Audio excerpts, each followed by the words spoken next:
Hello everyone, welcome back to another video. So in this video we are going to cover Python functions. So an overview of Python functions, definition, usage, advanced features. So defining a function is very straightforward. So you just need to use def keyword, then your function name, that's it. So without any further ado, I am going to all of these things. I'm not going to give some introduction or something right now. A reusable block of code that perform a specific task. So, this is exactly same with the other languages, so that's why I am not going through that one. So function oriented programming and class object oriented programming, everyone will be familiar with that. Everyone will start with the function oriented programming, then eventually move into the class object oriented programming. So that's the way of all the programming language. So this will be fine for the people that who are coming from other programming background, so that's fine. So right now we need to call the function. So I will call, so just call this one since we don't need any argument here. So that is our next topic. So not next topic, that's our coming things. So like on the items that we are trying to cover on this video, this include the arguments also, how many arguments we can call. So the calling a function that I already um, called that function here, parameters and arguments. Function can accept inputs known as parameters. When you call the function, you provide arguments for the parameters. So you can do like this. So you can do like you are giving a parameter hello world, then you need to add the parameter here. So we use the formatting and use the name inside. That's it. It will work in the way that we are expecting. So in this case, I am creating. Okay, missing one parameter. That's a problem. So here I'm giving that name here. So everything is working fine. Return values. So if you need to return some values, that also possible here. So that also we don't need to discuss that much. So here I am shifting some values. I am trying to return something. So return as a formatted instead of some. So I am trying to return a formatted values. I don't know whether it's going to work in our case, but we can try at least. So these things. So what's going to happen in this case? Return.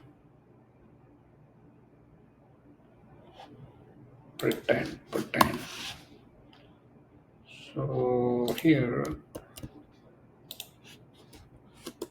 okay. So it works. So you can do like this.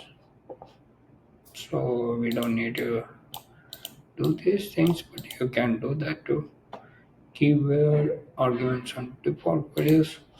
You have the option to set a default value. So that's our next thing. Let's take one thing from here. One same my function. So if my function is missing. Argument is missing, and we use a default argument as a name. You don't need to do any major changes here. Except for the testing purpose, you can do this. So right now you are good. So here, lower case, that's it. Arbitrary argument list. So uh, if you are not sure about the number of arguments, you can do that here. So the thing is like you just use the star here, and for number in arguments, print each one. So this will work. So 1, 2, 3. That's it. For keyword arguments. So what is that keyword arguments? So arbitrary argument list.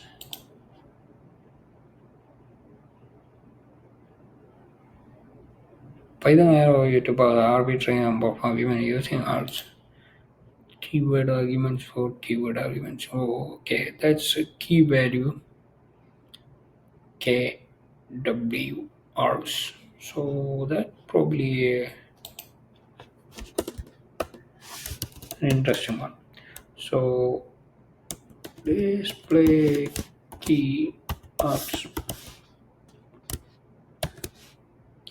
So here we need to mention two steps and KW args. Then what's going to happen? Then your for key value in key KW args items. Then just do the usual things, right? Just enter here printf, print inside f. Then you can have the key value here. So key, and then the value, maybe you can have a space here that also very valid in this scenario. Then you're just printing that one. The next thing you need to call that, right? So display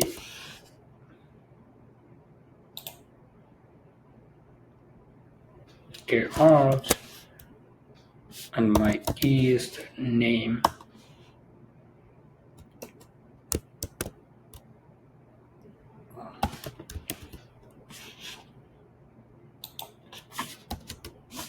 And the value is maybe the age or something, that's fine. Then we are trying to run this one. Where is my,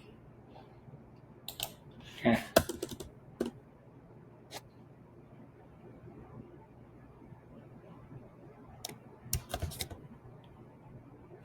that's it. I guess we are in,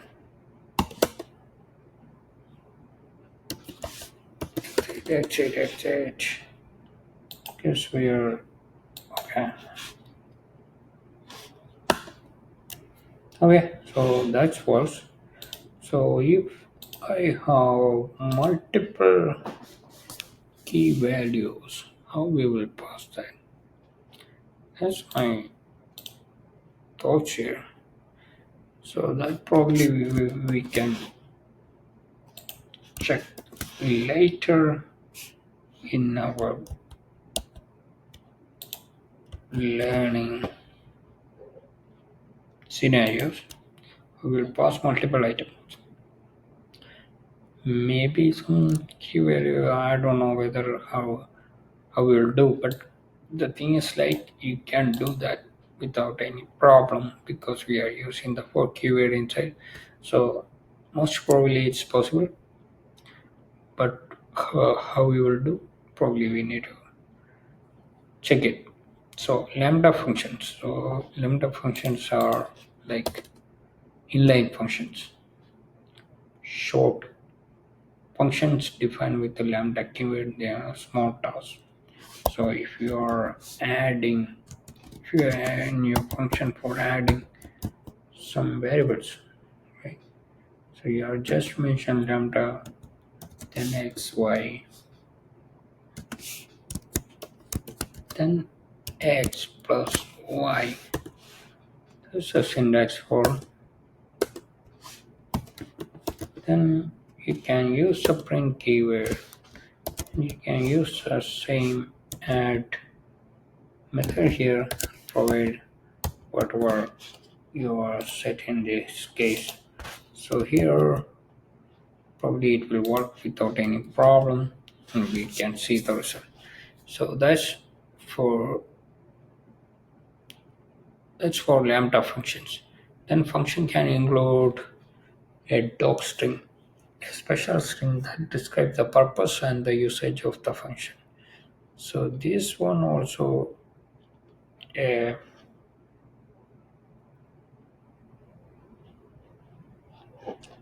really good one.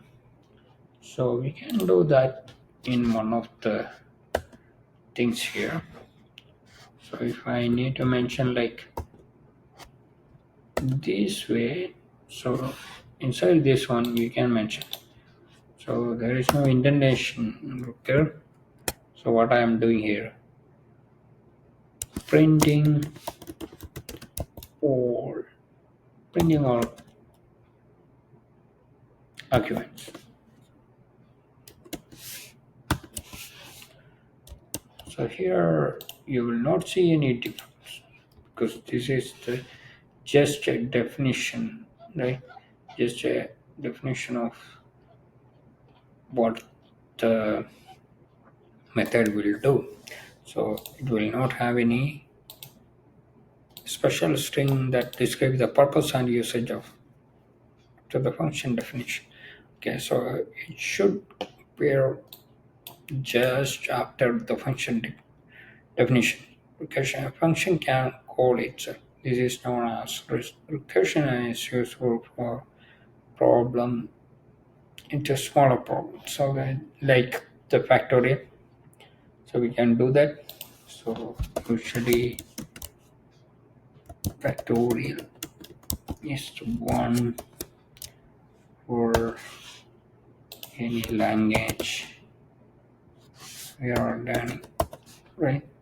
So n is equal to 1, we just return 1, otherwise else condition. So else condition return n into factorial of n minus 1. So the recursion is the thing that we are doing here.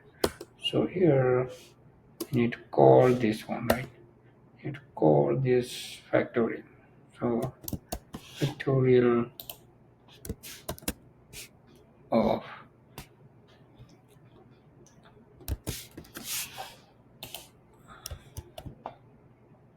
so here you are getting the value but you are not printing, so can print that value. You don't need any formatting in this case. So here you can see the result here. You are given some smaller values, you probably will get a better idea. 24 is factorial of 4. Function scope and lifetime local variables defined within the function and only accessible inside. Local variables will be accessible outside global. The variables that it defined outside you can access inside a function. So define outside in function through the program. So The variables defined inside the function is only accessible inside the function only. So that's one of the things you need to remember. So that's all about this function. We will do some other topic in next video. Probably lambda, we need some more discussion that we can do. So then we will go to the arrays. After that, almost we are we will do almost in the functional paradigm. We'll move to the object oriented. Thank you for watching. Have a nice day.